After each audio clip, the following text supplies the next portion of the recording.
The following story has been brought to you by StoriesToInspire.org. Now I'd like to share with you a short story that recently happened in Israel. A man named Mati and his wife were a wealthy couple that was blessed with 5 children.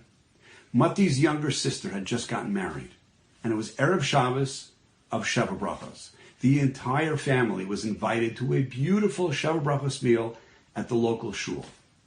That week, Mati's wife had just gotten paid for a lucrative business deal, and she had asked him to deposit a large cash payment at the bank.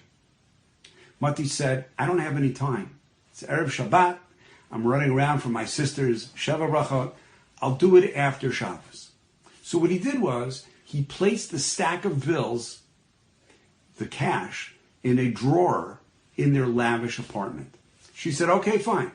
But listen, Mati, we are low on diapers. Can you please go get some at the makolet before they close?" "Sure thing," said Mati.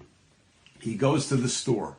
The store owner is a good buddy of his, and he wishes him a mazel tov. "Mazel tov on your sister, Mati. When's the Sheva Bracha?" Mati says, "Oh yeah, there's one tonight. It's starting in the shul at 6 p.m. The store owner goes, I bet it's really going to schlep out, like Sheva Brachos tend to do." And neither man was aware that Ahmad, a Yishmaeli worker, was listening carefully to every word of this conversation. Anyway, Mati returned home. He helped get his kids bathed and dressed, and he took his oldest son with him to shul. His wife came later with the rest of the kids. Everything was festive, but Mati's wife looked very agitated when she walked in. "Ma baya?" asked Mati. "It's Ruchama," she says. Ruchama was their 2-year-old daughter, the youngest. Mati said, "What did she do now?" And Mati's wife says, "Mati, you forgot to unplug the radio before Shabbat." So Ruchama, right after I lit candles, she hits all the buttons, and now it's playing on the highest volume for all of Shabbat. It's so loud, it's so noisy. They said, "Mati, I forgot." He decided not to worry about it now. They enjoyed the festive meal of the Sheva Brachot, and they went home. Already a block away, they could already hear the blaring music coming from an otherwise silent neighborhood. "Oy vavoy," said Mati. They go into the house. The loudness was unbearable. Mati looked sternly at baby Ruchama and said, pointing to the radio, "Asur lagat, it's forbidden to touch this." And she said, "Aval ani rotza lala, I want music." Mati was so angry with himself that he failed to unplug the stereo, and he barely got any sleep from all that noise. Shabbat morning, he wakes up, barely having slept. He's exhausted. He's angry. And he goes to shul. He tells his father what happened. And his father says, "Gamzu l'tova, kaparat avonot." This too is for the best.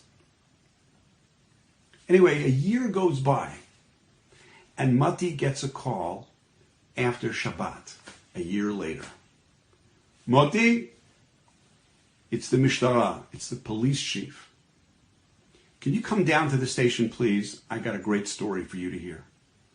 Mati was like, "Yeah, sure. Okay.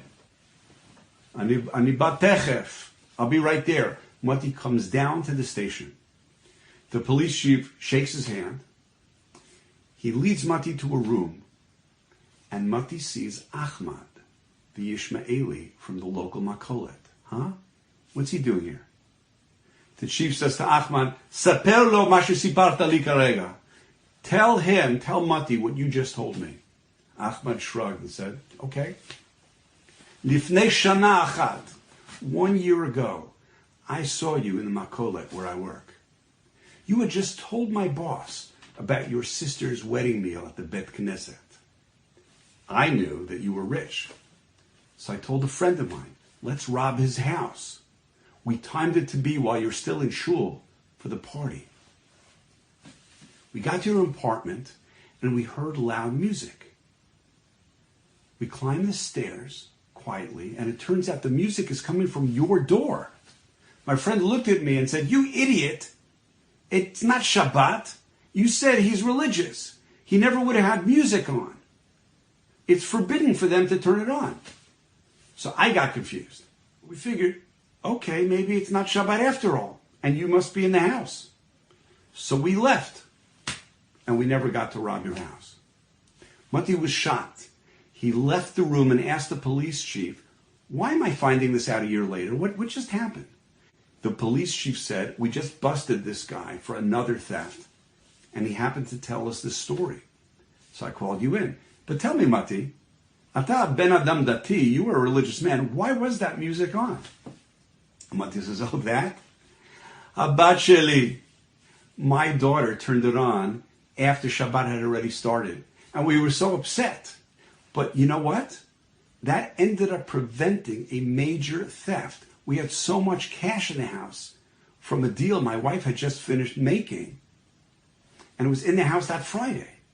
And then Mati realized that something that had made him so upset ended up being the best thing that could possibly happen, preventing something far worse. Enjoyed this story? Come again. Bring a friend. StoriesToInspire.org